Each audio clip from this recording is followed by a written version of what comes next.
vi får gæster. Måske ikke Hugh Hefner, men det er sgu lige meget. Bare du er med, og hvis du er, så er du fed.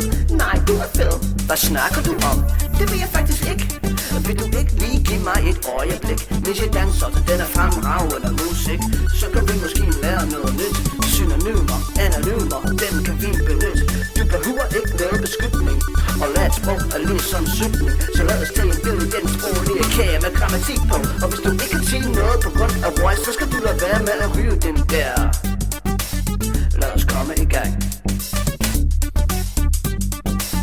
før der kommer solnedgang.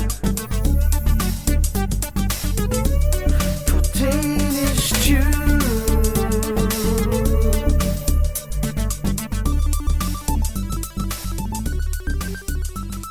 Hey og velkommen tilbage. Mit navn er Liam, og det her, det er DanishTube Castet, verdens bedste podcast til dem, som lærer dansk. Hey and welcome back to the DanishTube Cast. My name is Liam, and this is the world's best podcast for those learning Danish. Og i dag har vi endnu en bite-size episode, hvor vi skal snakke lidt om tøj.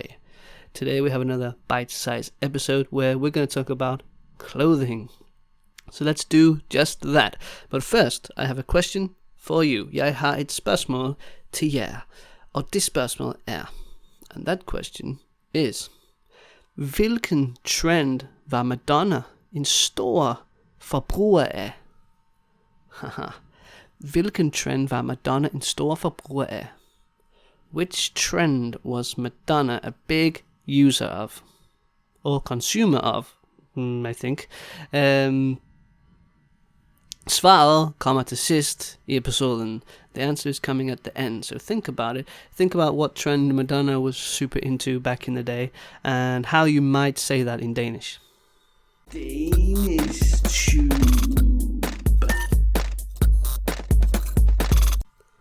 Okay, so let's get right into the examples, and the first one is sort of how you say that you wear something. You know, like for example, if you wear glasses, then you're kind of literally saying, I go with, I walk with, you might think of it.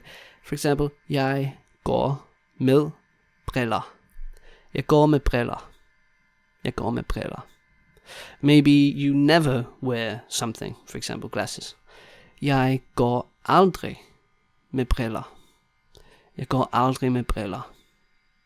Okay? What about if you just are wearing something, you know, I don't know, you want to tell your friend you're meeting and you want to say, you know, jeg har en rød jakke på. Jeg har på. So the important thing here is på. Jeg har, I have, and på. It's literally like I have this on. So fill in the blanks. Jeg har en blå hue på. I have a blue beanie on. I'm wearing a blue beanie, you probably translate. Then I have the example of when you need to put something on. In Danish, you take it on. For example, I might say, I'll just put on my shoes. Jeg tager lige mine sko på. Jeg tager lige mine sko på. Jeg tager lige mine sko på. And you could replace på with a, as in to take them off. Jeg tager lige mine sko af. Jeg tager lige mine sko af. Or you could just say the shoes. I'll just take off the shoes. Sounds a bit funny, but in Danish, makes sense. Jeg tager lige skoene af. Skoene. Jeg tager lige skoene af. You probably know by now it's sort of common, another unwritten rule in the Danish culture that you just take off your shoes when you go into someone's house. So you pretty much don't have to ask usually, but you could ask, in which case you would say, skal jeg tage mine sko af? Skal jeg tage mine sko af? Skal jeg tage mine sko af?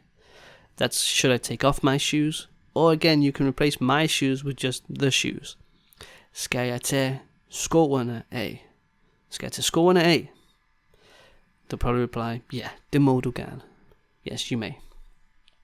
Okay, maybe you're out in the street and you see somebody wearing something that's pretty cool or pretty crazy and you just want your friend to take a look. So in that case, you would say, se lige hendes, hans, and then the thing. So look at hers or his, and then whatever the thing is. So for example, if I say, look at her jacket. Se lige hendes jakke. Se lige hendes jakke. look at his beanie. Se lige hans hue.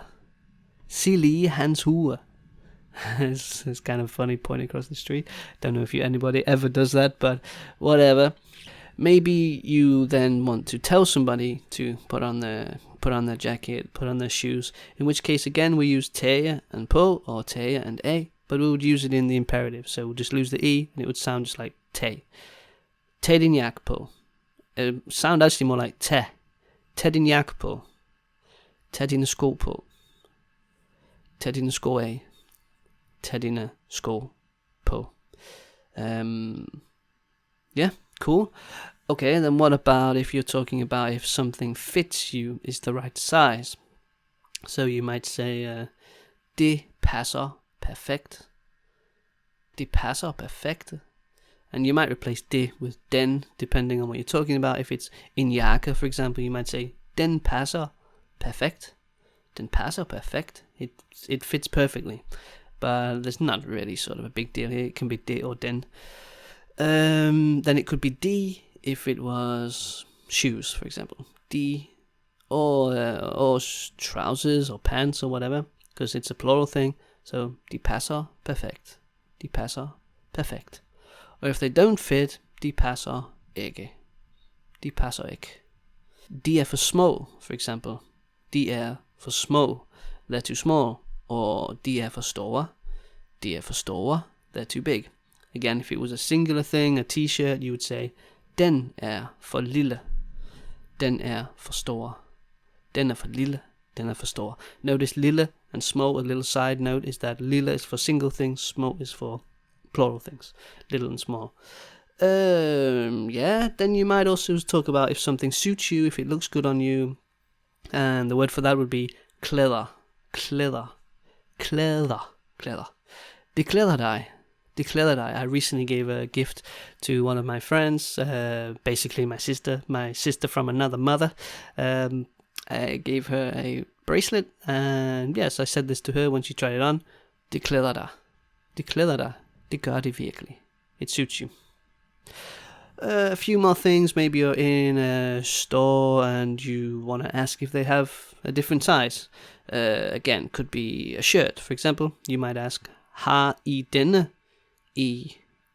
Har I denne i? And then the size.